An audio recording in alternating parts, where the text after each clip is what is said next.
déjanos ver lo que entristece tu corazón. La iglesia que deseas tener refleja tu luz.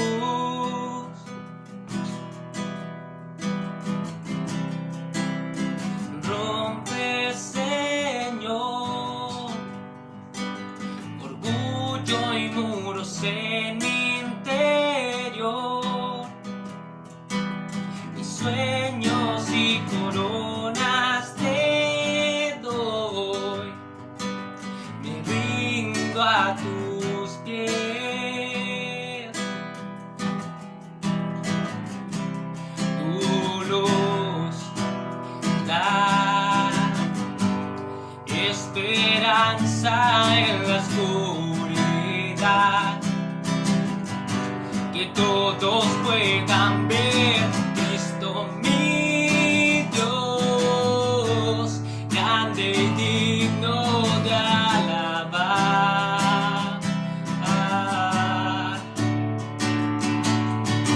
Eterno Dios, glorioso en todo eres, Señor.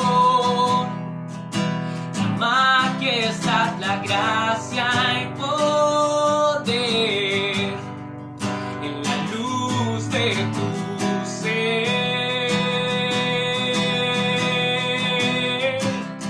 Tu luz da esperanza en la oscuridad,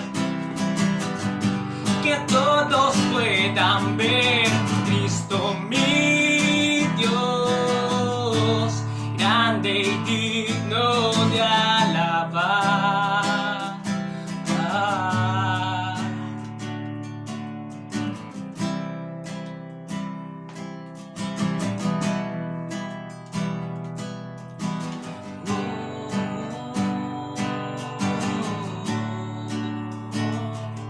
Con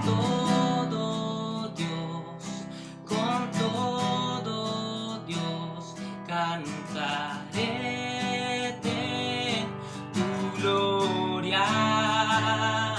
Con todo Dios, mi alabanza daré. Con todo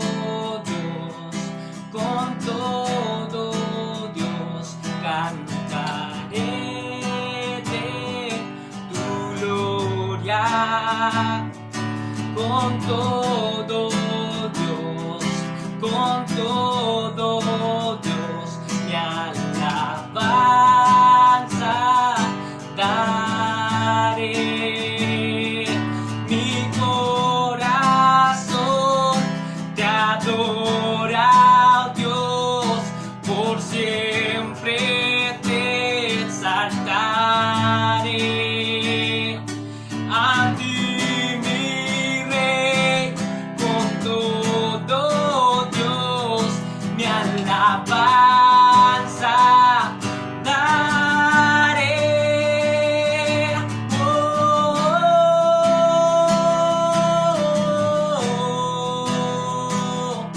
oh, oh, oh, oh,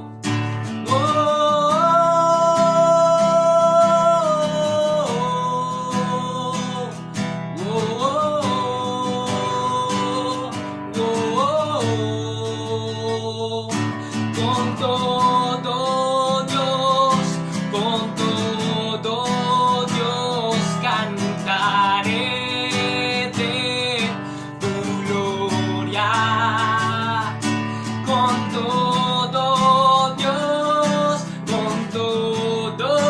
Dios, mi alabanza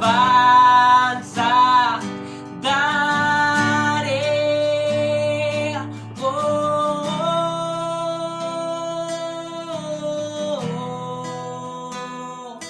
oh, oh, oh, oh, oh.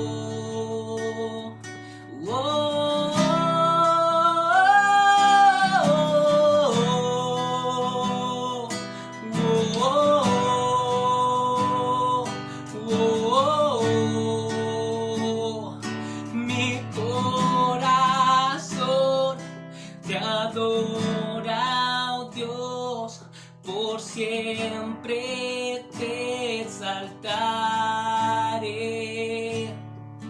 A ti, mi Rey, con todo Dios, mi alabanza daré.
Hoy cantamos como hermanos, Él nos unió,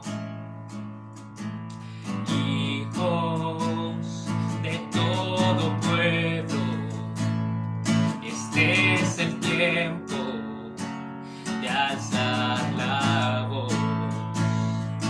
No escucharé al miedo, mi mirada pongo en el cielo.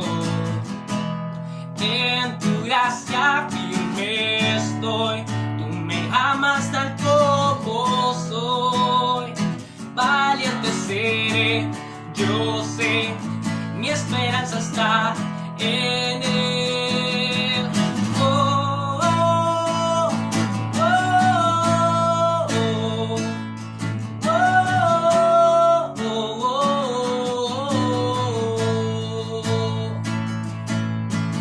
Cristo, el que salva, la esperanza está en él. Cristo, luz del cielo, Rey eterno, amigo fiel. No escucharé al miedo, mi mirada pongo en el cielo. En tu gracia firme estoy, tú me amas tal como soy. Valiente seré, yo sé, mi esperanza está en él. Oh, oh, oh, oh, oh, oh, oh.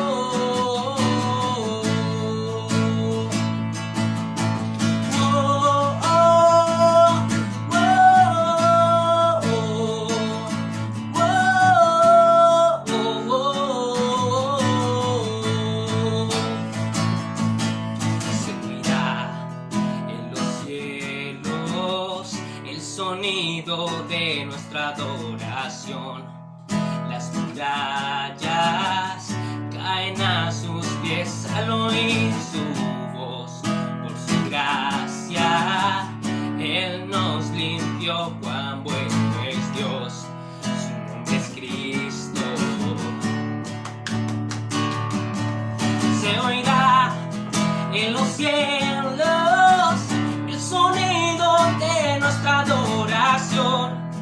Las murallas caen a sus pies al oír su voz. Por su gracia Él nos limpió, cuán bueno es Dios, su nombre es Cristo. Se oirá en los cielos el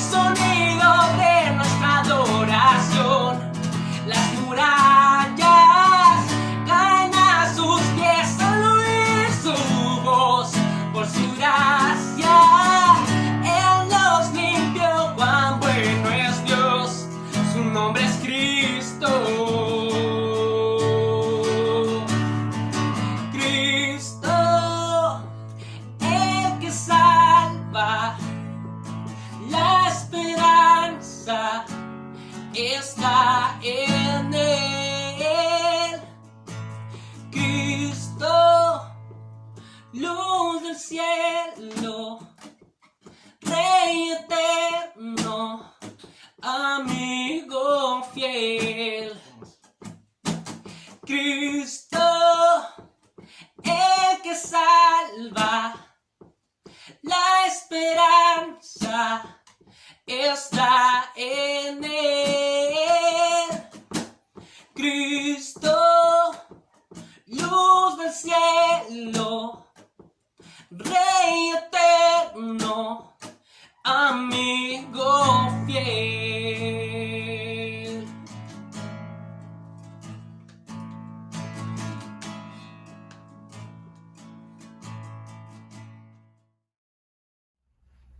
Hola a todos, bienvenidos a este nuevo jueves de estudio bíblico. Hola, ¿cómo están? Esperamos que estén muy bien ahí cada uno de ustedes. Y bueno, nosotros muy contentos de poder compartir una nueva jornada de canciones Para el alma. Para el Esa es la alma. serie, ¿cierto? Que estamos Esa es la serie que tratando estamos todos viendo. los días jueves y hoy día corresponde nuestro tercer capítulo. Exacto. Y este capítulo lleva como título, con signos de exclamación, no estás exento de dolor. No. Sí, es verdad. ¿Tú estás exento de dolor? No. Yo tampoco. Bueno, la semana pasada, más que nada para recapitular, estuvimos viendo el Salmo 51, que nosotros lo habíamos titulado como Reconoce el error, ¿ya? Y estaba basado, o era uno de los salmos que David, ¿cierto?, había creado luego de haber pasado por un periodo bastante crítico donde él en realidad cayó en pecado, ¿cierto? Exactamente. Estuvo ahí con Betsabé, mandó a matar a alguien, era un caos esa historia. Sí. Pero estuvimos analizando la importancia de reconocer nuestros errores, como él también nos mostró su ejemplo en pedir perdón a Dios, en mostrarse humilde con eso, ¿cierto? Y también pedir restauración. Muy bien. Pero el capítulo de hoy, eso era solamente para recordar, y el capítulo de hoy ahora nos lleva por nombre No estás exento de dolor. Y este lo encontramos en el Salmos 25, ahí es donde nosotros vamos a tener nuestra lectura el día de hoy. Tenemos hoy... ¿Cuál es esta versión? Esta es la versión Palabra de Dios para Todos. Palabra de Dios para Es la que hemos todos. No también reconocí ocupado. la sigla. Es la que hemos ocupado también en los capítulos anteriores. Exacto. Así que vamos al Salmo 25, ¿cierto? Salmos 25. Y esta es una canción también de David. Dice así: Señor, a ti dirijo mis súplicas. Dios mío, en ti confío. Por eso nunca seré humillado. Y mis enemigos nunca me vencerán. Quien crea en ti nunca será derrotado, pero en cambio los traidores serán derrotados y quedarán con las manos vacías. Señor, enséñame a vivir a tu manera. Muéstrame el camino que tú seguirías. Guíame y enséñame tu verdad, porque tú eres mi Dios y Salvador, y en ti pongo siempre toda mi esperanza. Señor, recuerda siempre ser bueno y misericordioso conmigo, como lo has sido siempre. Olvida, Señor, los pecados que cometí en mi juventud cuando fui un rebelde. Muéstrame tu bondad, recuérdame con fiel amor.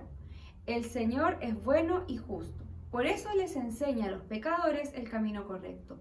Él guía a los humildes por el buen camino, les enseña a vivir a su manera. El Señor muestra siempre su fiel amor y lealtad a quienes siguen su pacto y sus testimonios. Señor, sé que he pecado, perdóname, porque eres un Dios bondadoso. El Señor guía a quien le teme y respeta, lo guía por el camino que conduce a Dios. Quien ame a Dios vivirá feliz y sus hijos heredarán la tierra. El Señor reserva su amistad personal para los que le tienen un temor reverente. Es a ellos a los que les enseña el significado de su pacto.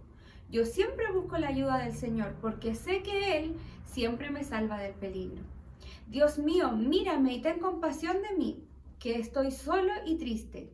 Libérame de mis angustias y sácame del peligro. Mira todos mis sufrimientos y perdona todos mis pecados.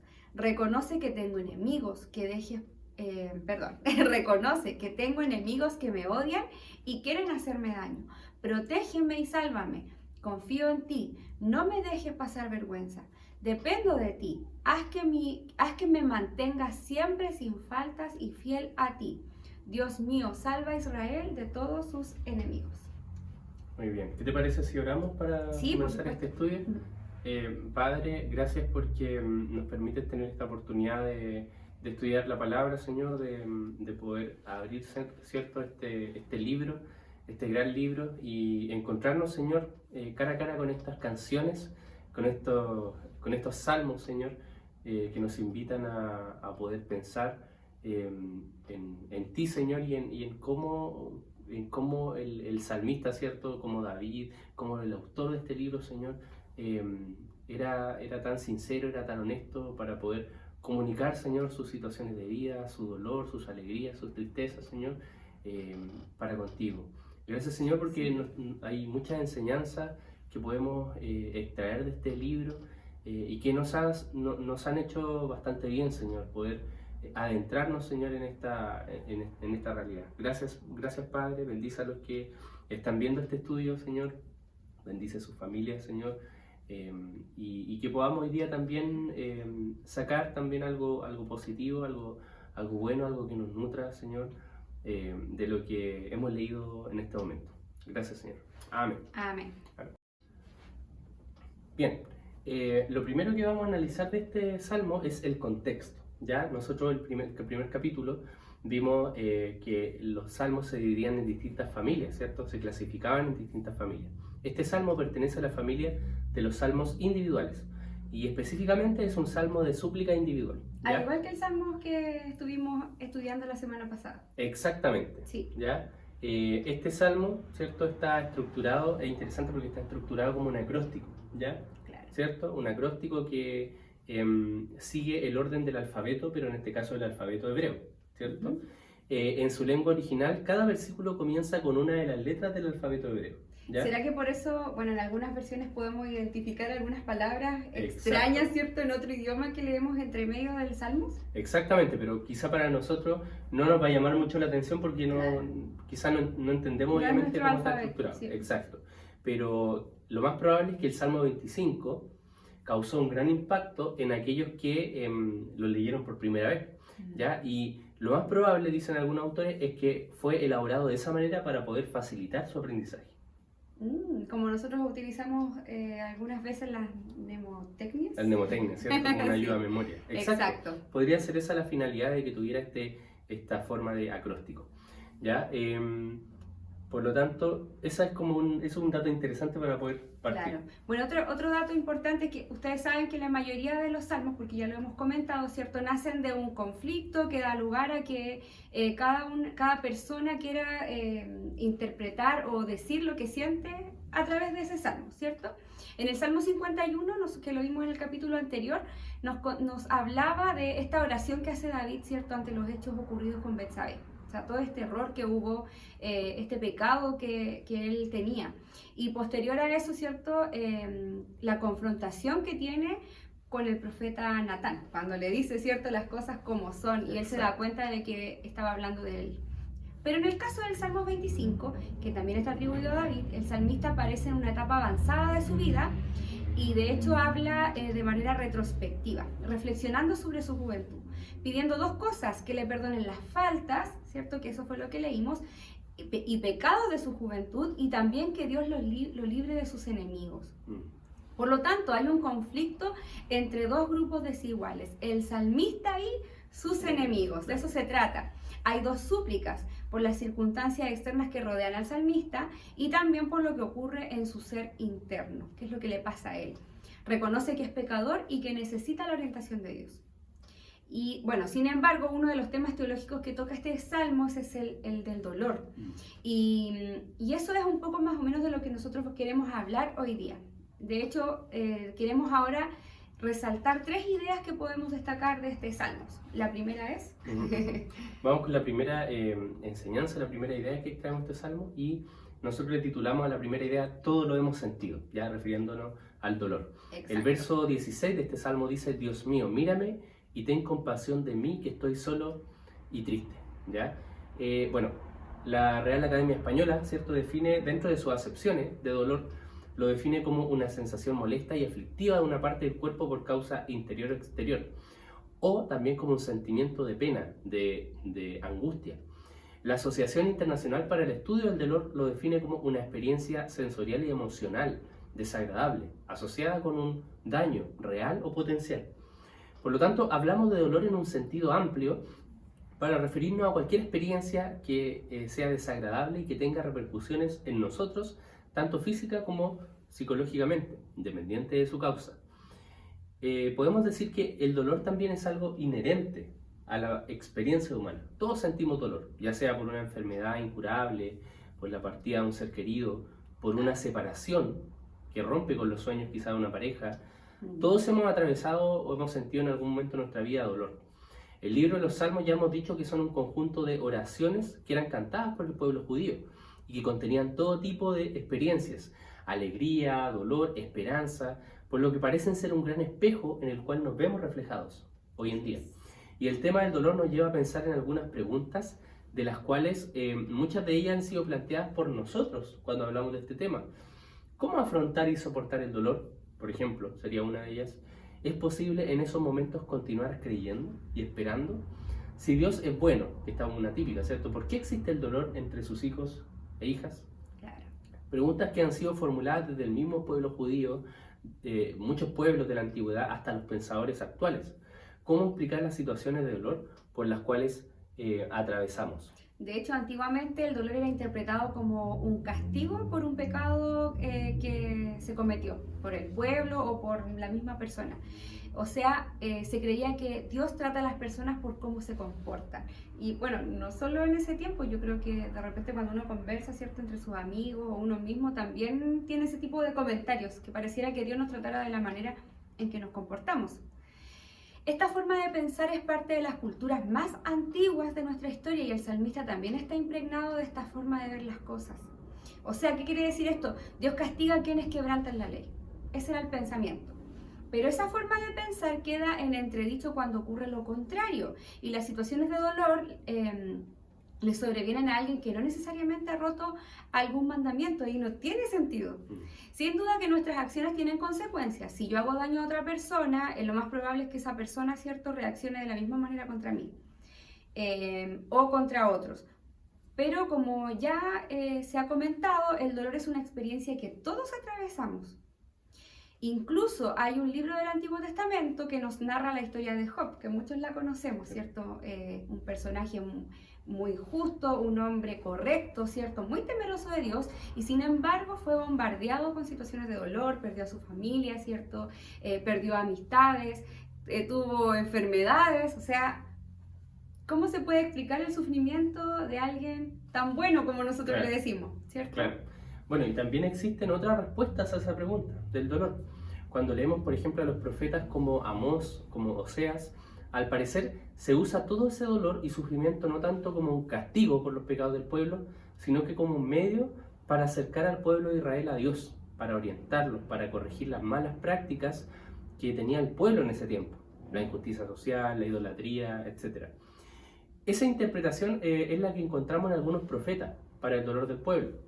Sin embargo, encontrar sentido a las situaciones que vivimos no es tan fácil como parece.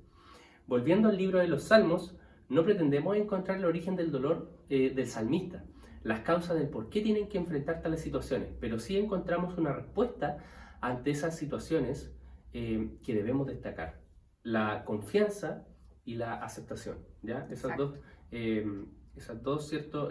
Respuestas, ¿cierto?, que tiene este salmista. Por lo tanto, el segundo punto tiene que ver con confiar en medio del dolor. Qué raro suena eso, confiar en medio del dolor. Sí. Pero sí, vamos a recordar lo que dice el versículo 1 al 4. Señor, a ti dirijo mis súplicas. Dios mío, en ti confío. Por eso nunca seré humillado y mis enemigos nunca me vencerán. Quien crea en ti nunca será derrotado, pero en cambio los traidores serán derrotados y quedarán con las manos vacías. Señor, enséñame a vivir a tu manera. Muéstrame el camino que tú seguirías. Esto me suena a mucha humildad también de parte de David, ¿cierto? La confianza primero que él muestra es la esperanza firme que se tiene de alguien o algo. Cuando confío en alguien, deposito esperanza en esa persona, o sea que va a responder ante mi súplica, mi llamado, etc. El Salmo nos invita a confiar en Dios, pero también llama la atención que la confianza desprende una actitud, como yo les decía, de humildad, ¿cierto? Enséñame a vivir a tu manera. Sí. Dios, enséñame a vivir a tu manera. Cuando confío en Dios no solo significa confiar en lo que es la teoría, ¿cierto? Sino que también en la práctica, vivir. O sea, si por ejemplo nosotros vivimos intranquilos o de forma indiferente, ¿cierto? Eso obviamente nos va a alejar de Dios, pero nosotros queremos que en la práctica realmente podamos sentirnos cerca de Él y que Él nos enseñe, que podamos practicar lo que Él nos ha mostrado y que eso se vea demostrado. Pablo en la carta a Filipos, capítulo 4, versículos del 6 al 7 dice: no se inquieten por nada, más bien en toda ocasión, con oración y ruego, presenten sus peticiones a Dios y denle gracias. Y la paz de Dios, que sobrepasa todo entendimiento, cuidará sus corazones y sus pensamientos en Cristo Jesús. O sea, nuestra actitud debe ser de confianza con el Padre, de ser sinceros con nuestro dolor, de presentar nuestra oración en todo tiempo, esperando la paz y tranquilidad que solo Él puede darnos. Exacto, y qué mejor que, bueno, el ejemplo que da Jesús, ¿cierto? Jesús es un ejemplo de amigo en quien podemos confiar. En cualquier situación y aún en el dolor, Jesús se nos presenta como un amigo, con alguien que nos escucha. En Mateo capítulo 11, del verso 28 al 30, Jesús está hablando a quienes le seguían y dice: vengan a mí todos los que están cansados y llevan cargas pesadas, y yo les daré descanso. Pónganse mi yugo, déjenme enseñarles, porque yo soy humilde y tierno de corazón, y encontrarán descanso para el alma, pues mi yugo es fácil de llevar y la carga que les doy es liviana. Recordemos que detrás de estas palabras hay también una crítica a la poca compasión que tenían los grupos religiosos de la época para con el pueblo. Que lo único que generaba al final era culpa y era vergüenza en las personas, más que algo liberador. Por eso en Mateo 23, verso 4, Jesús dice, refiriéndose a los fariseos y a los maestros de la ley, atan cargas pesadas y las ponen sobre la espalda de los demás, pero ellos mismos no están dispuestos a mover ni un solo dedo para levantarlas. O sea, Jesús invitaba a la gente a descansar en Él, y asimismo Jesús hoy nos invita a poder aliviar nuestras cargas que han sido puestas a veces por nosotros mismos, como también por gente que está a nuestro alrededor. Pero también, si te fijas, la crítica que le hacen los fariseos es justamente que no mueven ni un dedo para levantar las cargas de los demás, simplemente exigen. Por lo tanto, el llamado no es solo a descansar en Jesús, sino que también hay un desafío a Exacto. nosotros a poder hacernos responsables de quienes nos rodean y de llevar sus cargas también. O sea, en resumen, podemos decir que nosotros también tenemos que responsabilizarnos, como tú bien lo dijiste, de los demás, ¿cierto? Yo creo que eso es una actitud que también habla de no ser egoísta. Sí. Esta es la base de una relación de confianza, de hecho, ¿cierto? Yo confío en Dios porque es capaz de darme descanso, pero también soy llamado a intentar colaborar en llevar las cargas de mis prójimos. No puedo pretender aconsejar o guiar a alguien sin ser capaz de compartir sus cargas, y eso es algo súper importante. Y también ayudar a transitar el dolor por el que está pasando otra persona, no ser indiferente. Por eso la invitación es tanto a confiar en Dios en medio del dolor, pero así también invitar a los demás a que puedan confiar en nosotros para compartir sus cargas. Exacto. Por lo tanto, también podemos ser nosotros agentes de Dios en medio del dolor, ¿cierto? Como bien dices tú. Y como tercer punto y último está justamente el aceptar el dolor. Ya hemos hablado, ¿cierto?, de que el dolor es una experiencia que compartimos todos los seres humanos. Exacto. Hablamos de que cómo tener confianza, ¿cierto?, en medio del dolor. Y por último, aceptar el dolor. El verso 17 de este salmo dice: libérame de mis angustias y sácame del peligro. Mira todos mis sufrimientos y perdona todos mis pecados. Reconoce que tengo enemigos que me odian y quieren hacerme daño. Protégeme y sálvame. Confío en ti, no me dejes pasar vergüenza. Dependo de ti. Haz que me mantenga siempre sin faltas y fiel a ti. Quiero recalcar esa última parte. Dice, dependo de ti. Entonces, llama la atención que a pesar de todo el dolor y de todas las peticiones que eleva el salmista, él simplemente termina con esta frase, dependo de ti. La Biblia de las Américas dice en esa misma parte, dice, en ti espero. O sea, esto en la práctica lo que dice, esto es todo lo que siento, esto es todo lo que pienso, Dios, pero al final tú tienes la última palabra. Especialistas del área, más bien como del área de la psicología, indican que respecto a esto, al tema del dolor, reprimir el dolor o tratar de ignorar el dolor mediante la medicación, el alcohol, la droga, se hace cada vez más común hoy en día. Es muy común Así es. que las personas que sufran mucho dolor, ¿cierto?, busquen una especie de escape Salida. para poder reprimir. Claro. Al reprimir las emociones que surgen a raíz del dolor, confundimos y lastimamos al final a nuestro cuerpo de una manera profunda. Las emociones afectan todo nuestro organismo, aunque tendemos a pensar que no enfrentar una situación dolorosa nos coloca en una posición cómoda. Saber reaccionar a una emoción y procesarla puede protegernos de los peligros físicos y los peligros mentales. Entonces es importante también ese dato, ¿ya? Exacto. Quisiera que recordáramos también la experiencia que tuvo Jesús en el huerto de Getsemaní, ¿cierto? Donde nosotros vemos a un hombre que estaba en una situación de dolor y sufrimiento, no solo físico, sino que también emocional. El Evangelio de Mateo, en el capítulo 26, versículo 36, nos relata que Jesús se retira a orar junto a sus discípulos más cercanos al huerto de Getsemaní. El texto dice que Jesús se sentía triste y angustiado y oró al Padre lo siguiente: Padre mío, si es posible, no me hagas beber este trago amargo, pero no sea lo que yo quiero, sino lo que tú quieres. Por segunda vez se retiró y oró: Padre mío, si no es posible evitar que yo beba este trago amargo, hágase tu voluntad. Y luego, por tercera vez, oró exactamente lo mismo. O sea, era algo que le provocaba mucho dolor, mucha tristeza, pero por sobre todo Jesús anhelaba que se hiciera la voluntad del Padre. Entonces, esta oración no es una aceptación pasiva, ¿cierto? Algo como, bueno, supongo que así va a ser nomás, entonces me someto.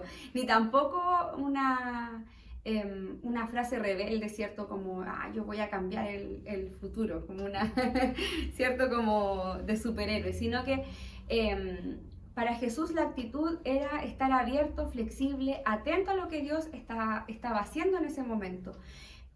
Pero para Jesús también esto está haciendo, estas palabras, ¿cierto?, es ser totalmente honesto. Desde los mismos salmos nosotros leemos esta honestidad a lo largo del libro. Por ejemplo, el Salmos 13 dice, ¿hasta cuándo, Señor, me seguirás olvidando? Eso no es una frase totalmente honesta de alguien, ¿cierto? ¿Hasta cuándo esconderás de mí tu rostro? ¿Hasta cuándo he de estar angustiado y he de sufrir cada día en mi corazón? ¿Hasta cuándo el enemigo me seguirá dominando? ¿No le suenan como palabras que quizás uno también diría en situaciones de dolor? Sí. Y bueno, sin ir más lejos, en el Salmo 25, David abre también su corazón y le dice a Dios: mira mi sufrimiento, por favor, dependo de ti. Por lo tanto, Jesús, el Maestro, es nuestro mayor ejemplo de cómo vivir el dolor. No reprimiéndolo, no reaccionando con daño hacia los demás, sino estar dispuesto a lo que Dios quiere de nosotros, ¿cierto? Siendo honestos también con Él, diciéndole que nos duele, pero que queremos que se haga lo que Él quiere, lo que es mejor. Jesús oró al igual que oraron sus antepasados en los Salmos, mostrándose dependiente ante Dios. Qué importante eso, saber reaccionar ante el dolor y no tratar de esconderlo, ¿cierto? Claro. Como a veces uno suele hacerlo, esconder, tratar de reprimir el dolor, sino que orar con honestidad, con sinceridad. De hecho, muchas veces yo he escuchado que hay personas que también reprimen su dolor porque tampoco quieren preocupar a otros, pero recordemos que no estamos para andar solos por la vida, ¿cierto? Claro. Nosotros necesitamos también apoyarnos en el otro y en el otro podemos encontrar este amor que también proviene de Dios. Exactamente. Por lo tanto, la invitación de hoy es a recordar que el dolor es una experiencia humana que todos hemos sentido, incluso Jesús. Sí. También el llamado es a confiar en Dios y en sus promesas, como también construir nosotros mismos puentes de confianza para ayudar a llevar las cargas de los demás. Y por último, aceptar que detrás del dolor que estamos pasando, Dios está trabajando por nosotros. Por lo tanto, podemos ser transparentes, podemos ser honestos con Dios y al mismo tiempo estar abiertos a lo que Él quiere hacer en nuestras vidas. Para terminar, me gustaría contarte o relatar una pequeña frase que me hace mucho sentido con lo que hablamos hoy día. Hay un grafiti que fue encontrado en la pared de un sótano en una ciudad alemana en el año 1945, cuando termina la Segunda Guerra Mundial. Esto es como la pequeña parte de historia, donde se dice que en este grafiti un creyente judío que estaba escondido, que estaba escapando de la policía secreta nazi, hizo este graffiti, ¿cierto? Que quedó ahí enmarcado para la posteridad y dice la frase de la siguiente manera: creo en el sol aun cuando no brille, creo en el amor aun cuando esté solo, creo en Dios aun cuando guarde silencio. Imagínate, o sea, él viviendo todo el dolor que estaba en ese momento, ¿cierto? El temor quizá a poder ser asesinado en cualquier momento con todo lo que estaba ocurriendo, pero hay un ejemplo de alguien que, ¿cierto?, pone su confianza, deposita su confianza en Dios y al final, de manera honesta, ¿cierto? Pero reconoce que es dependiente de Dios. Exacto. Y que al final él tiene la última palabra. Mm. Así que, ¿qué te parece si terminamos interpretando una pequeña canción para que podamos cantar, para que podamos orar también estas letras que queremos compartir. queremos con ustedes. compartir? Es una canción, ¿cierto?, más viejita, pero Pero que no pasa de pero moda, tiene unas y letras, que tiene ¿cierto?, un que trasfondo. de alguna manera nos hacen reflexionar en justamente lo que hemos hablado hoy, ¿cierto? El Exacto. dolor y en confiar y en esperar en Dios.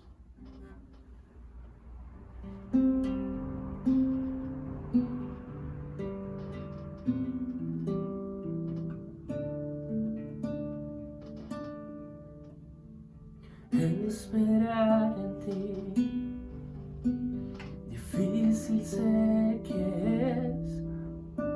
Mi mente dice no, no es posible,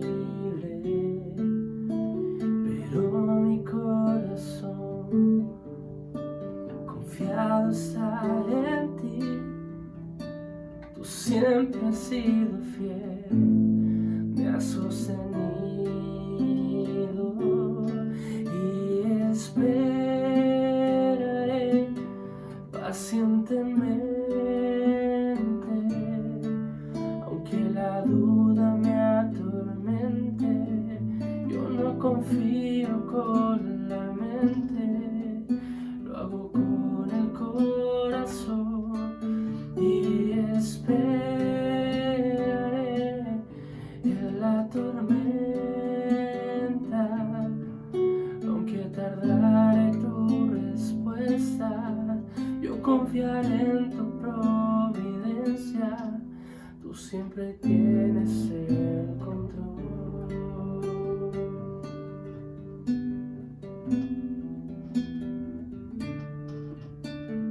Esperar en ti, difícil sé que es. Mi mente dice no, no es posible, pero mi corazón confianza en ti. Tú siempre has sido fiel, me has sostenido y esperaré pacientemente, aunque la duda me atormente. Yo no confío con la mente, lo hago con el corazón y esperaré en la tormenta,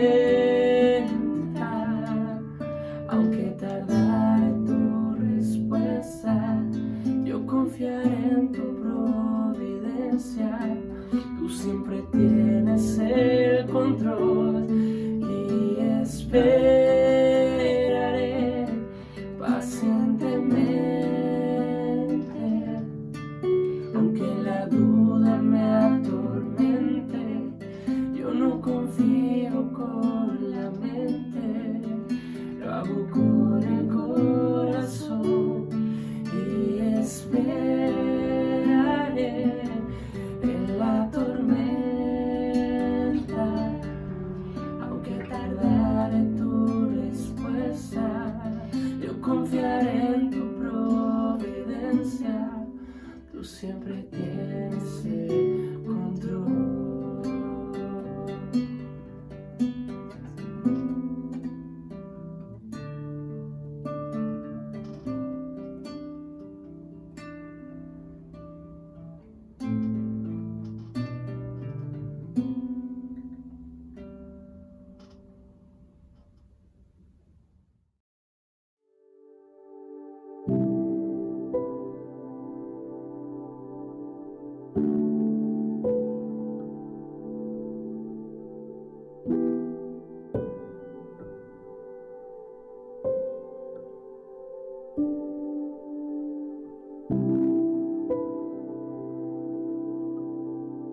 Chao.